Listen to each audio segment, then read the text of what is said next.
নমস্কার। আজকে দৈনন্দিন রাশিফল নিয়ে আলোচনা করব। আজ হচ্ছে 4 জুন 2026। সারাটা দিন কেমন যাবে বৃহস্পতিবার।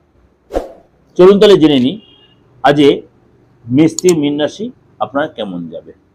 বৃষ রাশি, আজকের দিনটা আপনার একটু টেনশন ভরা দিন হবে এবং আজকে দায়িত্ব বৃদ্ধি হবে এবং আপনার মধ্যে একটা অস্থিরবোধ কাজ করবে।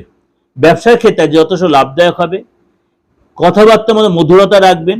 আপনার মধুর কথাবার্তায় লোককে প্রভাবিত করতে পারবেন এবং পরিবারের সাথে আজ কোনো কারণে যে মতভেদ ছিল সেটা কিন্তু আজ কেটে যাবে। এটা আপনাদের যেটা ওভারঅল একটা প্রেজেন্টেশন দিলাম এই দৈনিক রাশিফল। অবশ্যই আপনাদের ভালো লাগবে, অবশ্যই আপনাদের উপকারে লাগবে, অবশ্যই মিলবে। যদি ভালো লাগে অবশ্যই লাইক করবেন, শেয়ার করবেন। আর যোগাযোগ করতে হলে অবশ্যই বুকিং নাম্বার 8910733325 ফোন করে নেবেন। নমস্কার, ভালো থাকবেন।